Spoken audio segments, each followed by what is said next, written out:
कामधेनोदितम् पुरा सर्वरक्षाकरम् पुण्यम् सर्वोपद्रवनाशनम् स्वाहा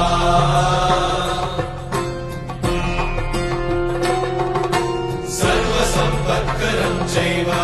स्वर्गमोक्षप्रदायकम्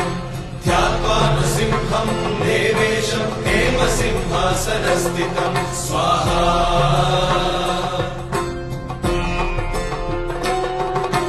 विवृत्तास्यम् त्रिनयनम् शरदिन्दुसमप्रभम् लक्ष्म्यालिङ्गितवामाङ्गम्